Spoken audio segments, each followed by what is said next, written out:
Hello, everybody. My name is Renee Hernandez, and I'm one of the Watershed Restoration Project Managers for the Hermit's Peak Watershed Alliance.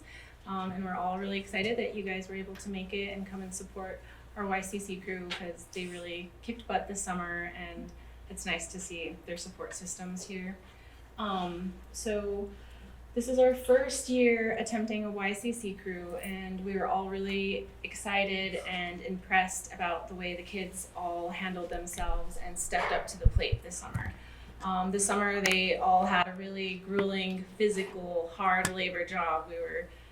They were more than I was, out in the sun, and they really did work very hard all summer.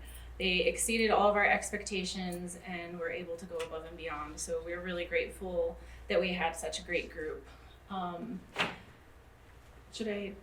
gonna introduce everybody, right? Yeah. Okay. I will go to the there's a next slide slide. to Yeah, introduce next everyone. slide. Yes. Okay. So this is just a little bit of a background with us.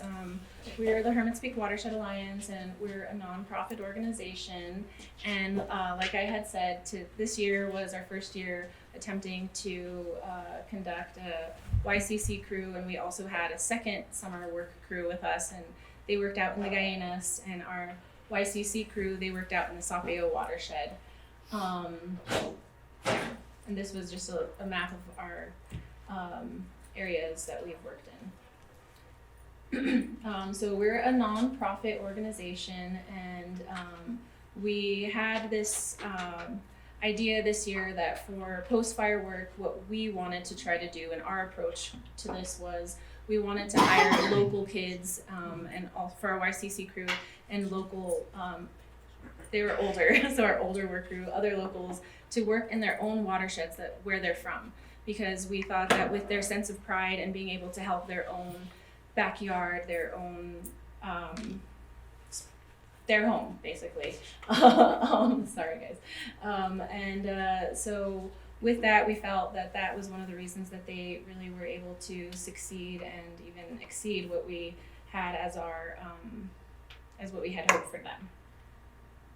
Some of our work that we did this summer, we had our YCC crews work with several different entities, and one of the contractors that we work with, this is a photo of his work. This was for a city property, but we also worked with other entities like Rio Grande Return, Albuquerque Wildlife Federation, Forest Stewards Guild, and this gave our YCC crews an opportunity to network and interact with other YCC crews that were their same age, and also, like I said, the contractors that we work with. So we're just really happy that we were able to get everyone together to kind of show off what they've been working on, because all of them have worked really hard this summer.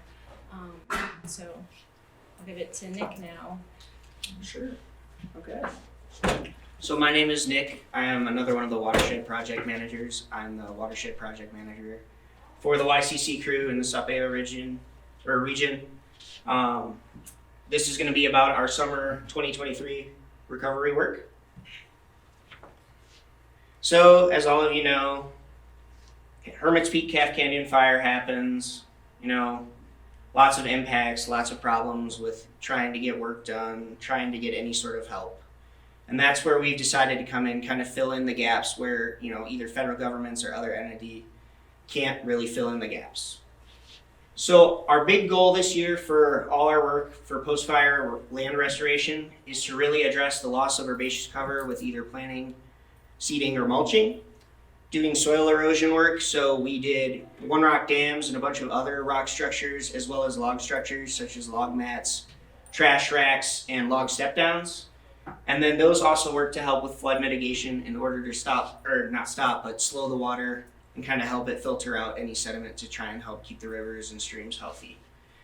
So like I said, where are we doing this? So for our group, we're looking at private landowners, so people like you. We're not trying to do, anything major Forest Service or anything like that right now.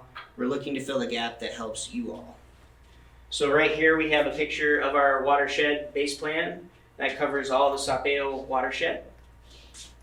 So right now we're focusing mainly right up here in the upper Manalitas Creek and Rosiata area. So for our team, I'd like to introduce all of these kids that have kicked butt all summer, have worked really hard, and I'm really proud of all of them. Thank you. So we have John Crispin. So he was our tools and equipment manager. Christian Herrera, transportation. Michael Maestas, photos and videos. Lorenzo Lujan, naturalist. Esperanza Trujillo, note taker. And Esteban, who is not here today due to a family situation, but he was our safety officer. Our crew lead, Steve Gonzalez. Steve, if you want to turn around and say hi to everybody. And myself, which they thought this picture would be great for this, but that is our crew. And I just want to say again how wonderful all these kids have been. You know, coming into this, you never know what you're going to get, and I've really been happy with how this crew has turned out. I'm really proud of them all, and I hope that all of them come back next year and we build upon what we have. And with that, I'll turn it over to John, and he's going to start it off talking about tools. All right, so this summer we used a lot of different hand tools. We used a lot of PPE, which is personal protection and equipment. I'm going to start off on the far right over there. It's going to be our PPE, which was safety glasses, gloves, masks, hard hats, and a first aid kit. And of course the water jug. We always brought that. And then for hand tools, we used shovels and rock bars, rakes, loppers, hatchets, and we did a lot of felling this year, so we used different things like the log carrier and the chainsaw and just regular saws. And we got the pickaxes too. And then all the rock litter for the rock and different things that we did with that. And then different seeding, we used hay bales and seeds, just regular seeds, oat mix or whatever.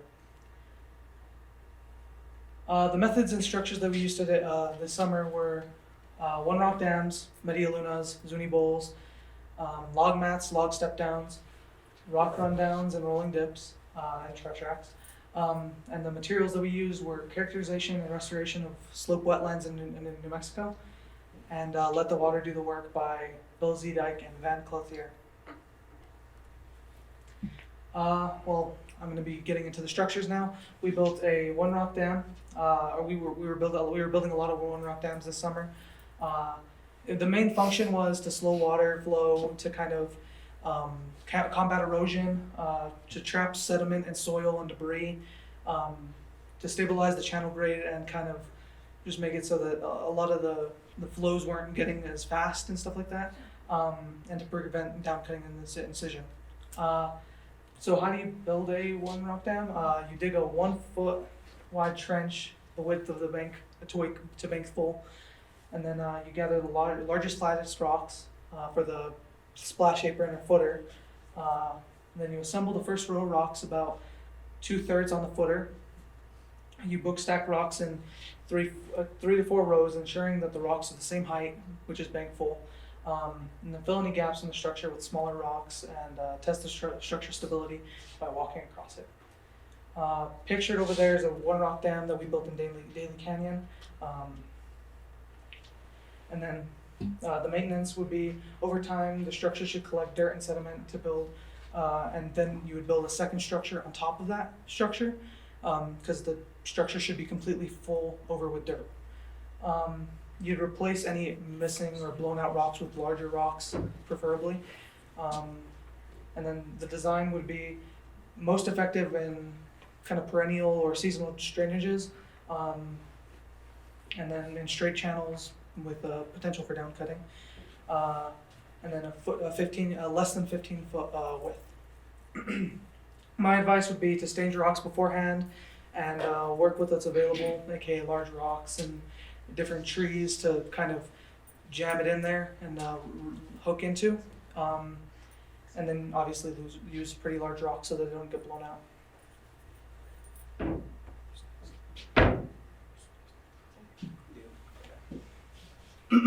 Alright, so this structure here is the rock rundown.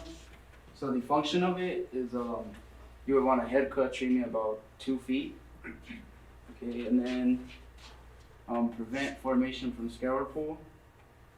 Maintain vegetation at edge of pour over. Prevent further erosion. And these pictures here are just pictures of structures that we've done. And for the maintenance here is you want to replace any blown out rocks in any major flow events. So as in rain, floods, stuff like that. And then you want to monitor the seed growth. And the design for this is wetland purposes. It's like arid areas, head cuts 2 feet deep, eroded areas as a result of runoff. And the advice I'd say is stage rocks beforehand, key rocks together, and use large rocks for heavier flows. And the how-to on this is first you want to prepare by clearing out any sediment and debris. And then you want to start from downstream, upstream. And then for the footer you want to use large rocks in a mosaic pattern. Then you want to place them into the channel bed until you reach the face of the head cut. Fill gaps or any holes between rocks or smaller chinking rocks or sod piles. Test integrity of structure by walking across it.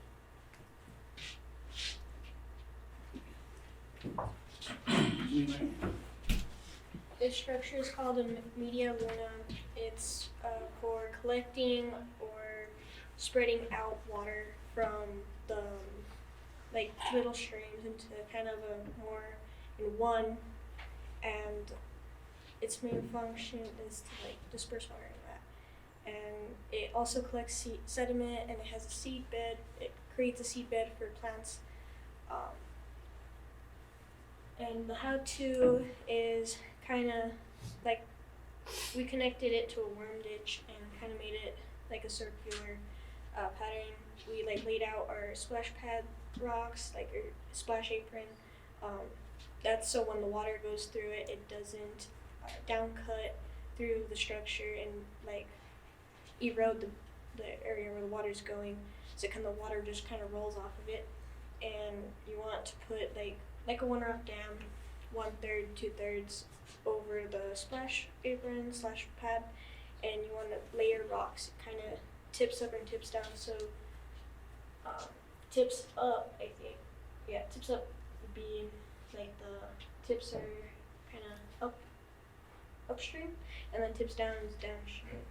And that's where if it's tips up, it spreads the water. If it's tips down, it collects the water.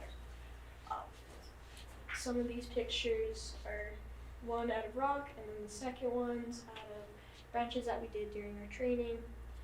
There's a diagram of a media luna, and maintenance is just replacing any rocks or bare patches of dirt that needs to be filled in, and you can monitor plant growth. You design tips up, tips down thing. Advice would be staging your rock beforehand, so the process of building these structures can go faster, and kind of just participation, everybody communicate and things, so you don't smash someone's fingers or do anything. So teamwork and communication is the main part of building these structures, and I think that's it for this video. And the next structure is a Zuni bowl. Their main functions is to work as a head cut treatment for area for drainages that have been really degraded due to heavy flows and all that. But they're also used to slow down the flow of water and promote infiltration of the water due to this is a burn area that we use them in, and the ground gets really hydrophobic due to it just. So I'm not a scientist, but I know it does that. But yeah, on how you make these. First, as SB said, gather many rocks and stuff like that.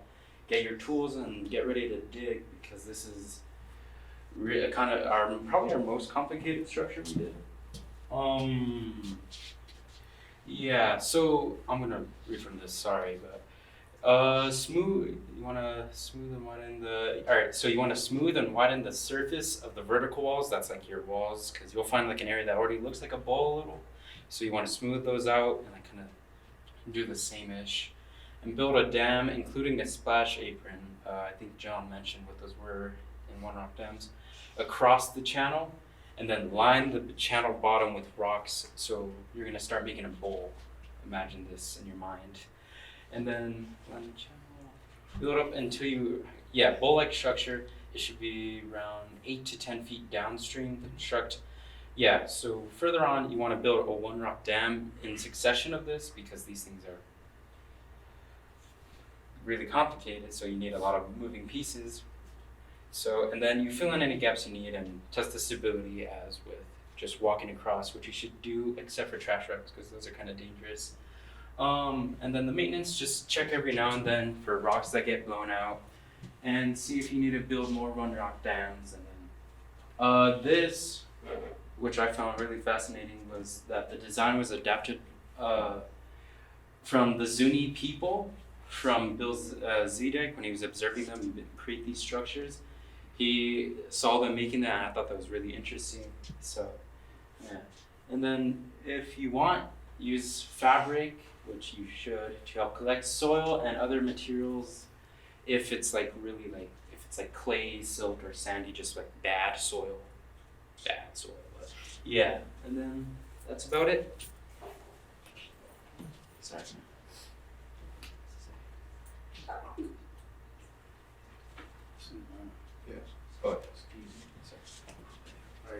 So this structure here is a log mat, and the function of this one is you want to line the bed of incised channel, which stabilizes the channel grade, raise the channel bed, reconnect it with surface flow, and slows water. It traps sediment and woody debris, and establish seedbed. And the how-to on this is fell and gather trees that logs are 4 to 12 inches in diameter.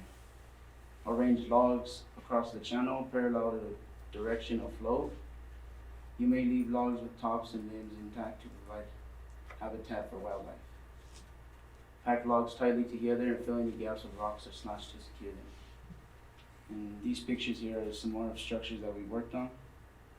And the maintenance for these is build second log mat if sediment is captured, replace any washed out logs, and the design is most successful in series of crossover sediments, burned areas, fallen trees are plentiful. The gully is up to 15 feet wide. Advice, tree must be equal to or 3 times width of channel. Tops of trees should face downstream. And that's it for this structure. A trash rack, which is my favorite structure. They're used to slow the speed of the water and collect sediment and debris. We built a lot of these. We built several today also, and they're really fun because it's just kind of stacking, and then some of them, if they're large enough, you can climb on them like a monkey. But so you want to fell one large tree, that'll be your channel beam across the channel, and then you would cut down other trees, preferably with a sawyer instead of an axe, because that'll take all day. And then you would start placing them and kind of think of a ramp. You can see how it lifts up at an angle, and that'll that'll catch all the sediment and debris. And you also want to armor the bottom of the trash rack with rocks and logs. Also use whatever you have. And then you also want to put slash and more rocks and stuff there on the top, and then at the bottom you could do the same by putting more logs and other rocks. We're gonna say logs and rocks a lot today. So yeah, and that just catches and slows the water and just makes it nice, and it puts less stress on the channel, because on these channels you want to put it in kind of wide and kind of ones that are getting entrenched by channelized flow that's kind of digging it out and making, and like you're losing water from that. And then, yeah, you want to, these are heavy structures, so you want to anchor them in as much as possible. So use like a stump or like a giant rocks, or if you need to dig into the side of the bank, then set it in there. And the advice to communicate with your sawyer as much as possible to get these done right, because if you don't tell them, you'll cut them too short or too long, and it's just a whole hassle. So talk to your sawyers. Next slide.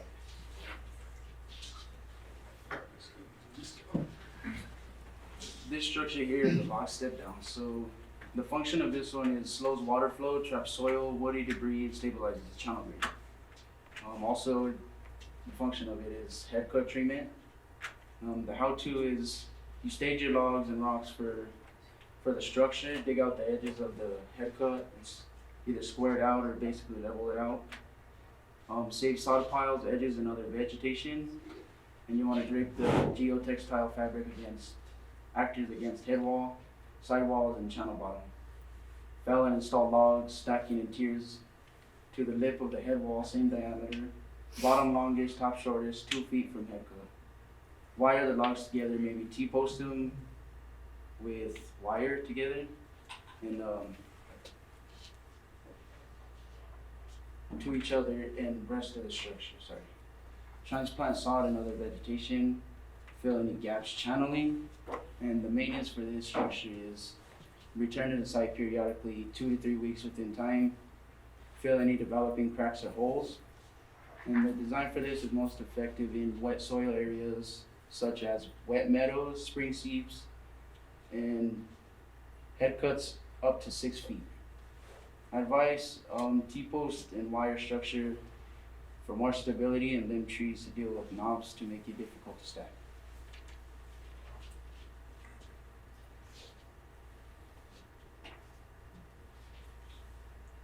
This structure here is a rolling dip. So basically this one just really, it just travels the water from the road or from wherever it is, just back to the stream. And it slows the water flow as well. And for this, the how-to of it is you basically want to dig like about a 3 feet wide trench. And as you trench it out, just start stacking the dirt on top of it and start forming a little hump. And the maintenance for this is return periodically to see if the structure is keeping water off the roads, strengthen walls when needed, and the design for it is not for use of flat terrain or roads with speed greater than 25. The advice is grade should be appropriate for passengers to drive over them.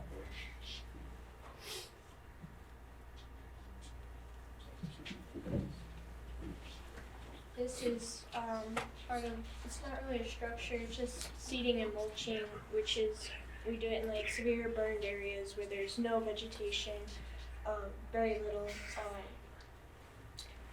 So the purpose of this is like to have cover crops and things for vegetation to come back to the land so that the water does not run off and take all the soil down into the stream. And it like gives food for animals too, and just kind of give it life again. Like we get our seed from Kirkus and Kirkus. It's like a native seed mix, and we put at least I think our things is like probably 1/3 of our seed with Kirkus and Kirkus seed. And then for our cover crops, we've been using oats, which we use 2/3 of all of our seed as cover crops, because when these winter oats, when they get older and then they lay down, it keeps moisture in the soil, and it helps keep these other plants and seed mixes in the soil, and we get life of plants. We're trying to avoid invasive species, and but it's kind of like the aerial seeding, but by hand. Um, the instructions on how to do it, or how to, is first we'll rake the area and try not to take out any plants that are originally there, and we'll rake the area, throw our Kirkus and Kirkus seed, which is our native seed. Then we'll come behind and we'll throw some oats over it, and then we will kind of like rake it in, and then throw mulch over it, which is our straw. We're trying to not get like weeds in our straw. We're trying to get at least like straw, and sometimes straw comes with seed with it. This is like our, up here in this picture in the top right is our Kirkus and Kirkus seed. It shows you what seed is in this mixture. And then in this bottom slide is one of our crew members that isn't here today, Esteban. He is putting straw down as like a temporary mulch for the seeds and to protect them from birds and animals that want to take some food. That's pretty much it for seeding and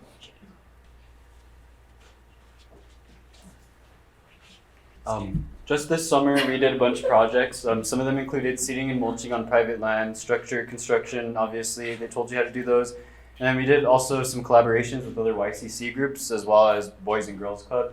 So we kind of had our work cut out for us this summer. And so they're going to kind of walk you through the different properties that we did work on and why we needed to do work there.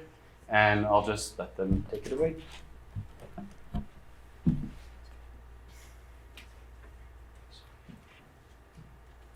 Okay, so this one here is the Mayasas Canyon.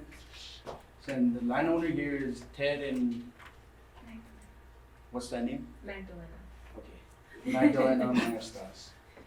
The location is in Sapia, New Mexico. The terrain of this property was hill and slopes.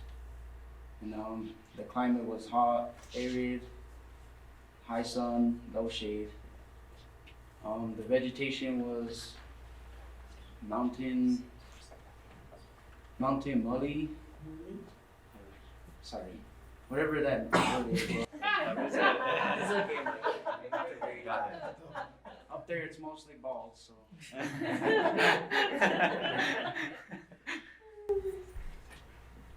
The wildlife we saw there was, I don't know what that first word is. Cicada. Red-tailed hawk, turkey vulture, white-winged dove, western fence lizard, and blue fungus beetle. Here's another look at the Mayasas Canyon. And the reasons for work here was loss of plant cover. Like I was saying, it was really bald. The erosion there, and the flood mitigation. And the work results was basically the structures that we did there was one rock dams and seeding and mulching.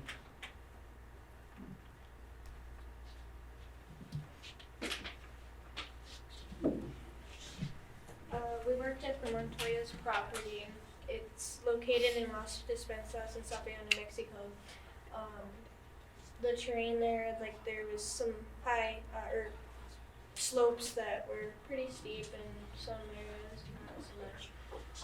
There was in some areas it was nice and shady, and some there were. The vegetation there was more than this is I think our most covered area, so our most shady spots in our work. And let's see, there was like our trees. There was Gamble oak, Ponderosa pine. There was aerial seeding done there, so there was a lot of oats and stuff from the helicopters dropping seed in some areas and in like the bald areas, and they had some dogs there as the owner's dogs, which the owner is Joseph Montoya, and he has a lot of dogs, and we've seen lizards, and we've also seen mule deer out there, turkey vultures. We've seen like pretty much a lot of insects like cicadas. There was some out there, and then I've learned more and more about like which plants and animals are out there. And that's pretty much it on that one. Our reason for working in this property was that sediment was getting washed down and the rocks were rolling onto the road and into the irrigation ditch where it got filled up, so we couldn't irrigate the field as much this year. We did it with some one rock dams, log step downs. We did the Zuni Bowl on this property. There was a lot of down cutting in this property. Let's see. We did a few brush mats too, which they kind of just washed out and got stuck in some of our other structures downstream. And our structures in this property actually got filled with sediment because we had a good rain and the sediment actually filled up our structures. So it was nice to see our structures actually working and seeing how it looks afterward, but like not waiting a whole 2 years. It was pretty cool.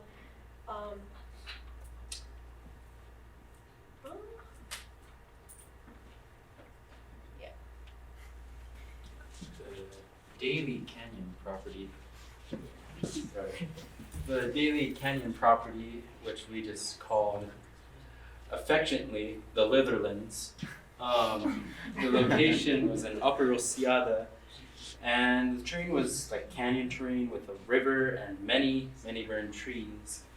It was hot, arid, high sun, just hot. And then we had a few rain events, which were good. And then the vegetation, we were able to categorize it more because we spent a lot of time at this property. So there was like sunflowers, there was roses, there was like chicory, there was oak, there was all this stuff, lots. And here we saw many birds, a lot more than other properties, like sage thrashers, western tanagers, turkey vultures, American robins, and we saw insects, my favorite. And that's about all. Well, the black bear. There we go. Yeah. There Yeah. Forgot that. Yeah. We gotta get out of here. Anyways, it was a pretty cool day.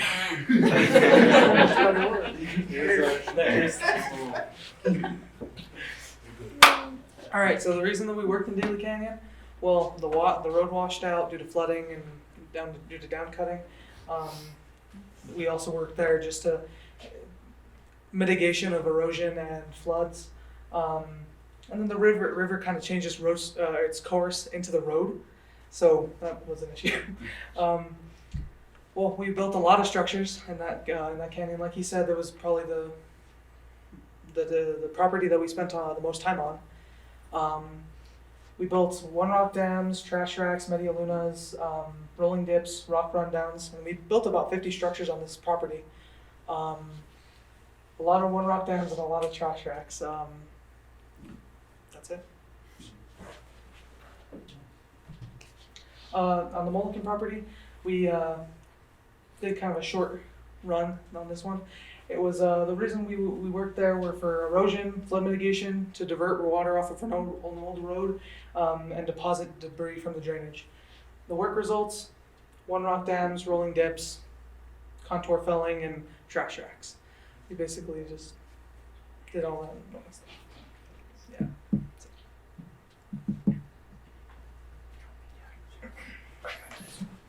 No. All right, so I'm just going to kind of talk about those collaborations that we had that I kind of mentioned towards the beginning. So earlier in the summer, we collaborated with Boys and Girls Club of America. The first activity we did with them was a seed ball making activity. And so with seed balls, there's a video on YouTube if you want to ever look it up. It's like Hermit's Peak seed ball activity. It gives you like a how-to, all the specifics. But basically what we did was pictured here down here, we got a bunch of kids, like 3 groups of them. They were really young and really interesting to work with, to say the least. But we made some seed balls, and the whole idea of a seed ball is that it has a bunch of native grasses and oats in there, and you can just ball them up and throw them wherever you want to kind of like get that loss of herbaceous plant cover problem taken care of. And so we went ahead and did that. And then the second activity we did kind of recently was, we called it a bio blitz. We basically identified and cataloged the different species along the Guyanas river here. And we did that with 3 different groups again. We just went and notebooked down all the different species we saw. We used this app called Seek by iNaturalist. It's a really good app to download if you ever want to like identify what kind of tree is this or what kind of bug is this. Maybe you don't want to kill that spider in your house because it's a cute little jumping spider. You just want to take a pic, see what it is before you kill it. And so that's kind of the idea of that. So we collaborated with boys and girls. Here's just a couple of images. We were identifying there, the seed balls here. Here's our exec direct here, helping the kid, and then Nick. And that's about all I have there. Other work that we had some other seeding that we did on properties where we couldn't really build any structures. So we went ahead and found the areas of most need and did some native seeding there. And Tecolote, a local landowner, Marla Sorrell, we collaborated with another YCC group out of River Source. So we went ahead and got both of our YCC crews and worked on a couple of structures that day. We got a lot done and we learned a lot of lessons by the end of the day, which were helpful for all of us. Recently, today, actually, where they were working today was Libby Smith and Ganga Daniels' property. Up there, we collaborated with NMHU's, I think it was like a field safety class, safety something course, to yeah. do with safety in field. So we went out there and we got a lot done. Those trash racks that we saw earlier, we were able to do like probably 10 of them, if not a couple more. And so another one we did at Daly Canyon, we mentioned that we got over 50 structures built there. We couldn't have done that without the help of the Forest Stewards Guild. We had a lot of help with them and we were able to work in different areas of the drainages and really far regions, so that was really cool to have. And then, so the conclusion, I just kind of want to like go through a bullet point of the lessons that we learned this summer. So we learned a lot about work modeling and teamwork. At the beginning of our training, we really learned that when you're working, especially with heavy rocks, we envisioned it best with rocks. If you hand over your rock to another person, then another person hands that rock to a person, that load eventually gets built up in weight, and so it's kind of hard to carry other people's loads for work. So you kind of have to make sure that you're present every single day, everybody else, so that way people aren't covering your slack and stuff. We learned a lot about time management, especially with working with other crews that maybe were earlier than us or maybe later than us. It just depends this summer. So we learned about how to be ready and how to prepare more ourselves more later. That falls along with planning and preparation, making sure we have the right tools we need. There's a couple of times where after the fact we realized we needed a rock bar, we needed a saw, a bow saw instead of a regular hand saw, but you know, those are just things that you learn through trial by fire and stuff. Another thing we really learned was our safety practices with personal protection equipment. You gotta have stuff if you're working in burned areas, especially protect your eyes, your fingers, your respiratory system, just stuff like that. So that's really all the lessons that we learned this summer, and we just really want to thank a long list of people here, but our Sawyers, our other groups that we did collaborations with, of course all the private landowners that we worked with, everybody that helped get stuff set up.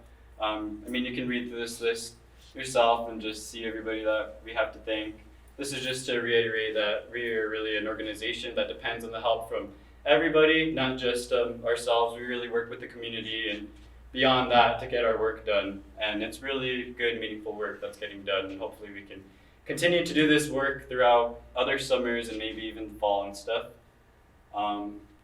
These are just like a couple of slideshows of some key moments of our work that we did this summer that everybody thought that I told them to kind of choose a picture that they thought was their favorite. And we'll just kind of go through them kind of slowly. This is just a little glimpse of our life.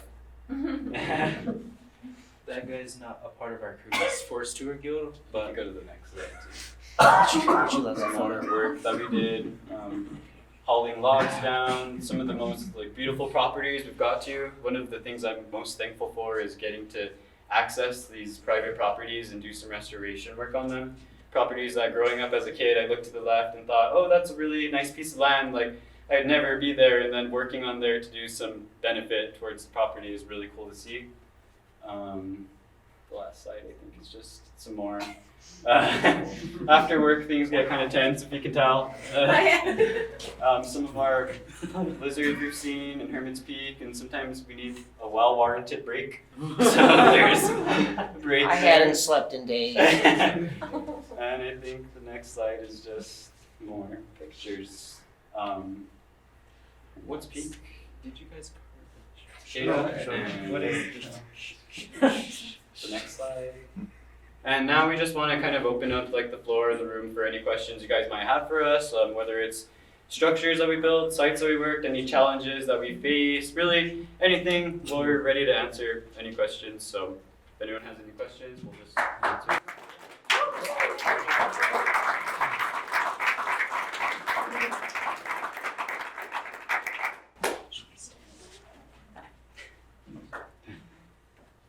Oh, yes. Nice job, you guys. That was really a much bigger presentation than I was expecting, much more detailed, and you really did a good job. Especially since it sounds like you worked all day too. So I'm just curious about how many structures do you think you built? All summer long? Yeah, for the whole Oh summer. my gosh, what do you guys think? I wanna be We hopeful. said Lot. I think over 100. I'd say. Over Yeah. 100. I'd say over 100. It's For probably sure. somewhere in So the I'd 100 probably ballpark. between like Yeah. 80s, Like 100s 110. range. That's what I'd say. I mean, I'm selling them short. I don't mean to say like 80s, like so low, but we did a lot of work. Yeah. Yeah, it sounds like it. Thank you. You have any other questions? Zeke? What was the most common injury you guys suffered? Rock smack. It's a question for John. Rock bites? For safety officer. Insect bites? Just getting squished by rocks or Yeah. with your little feet. Rocks or logs, yeah. Today?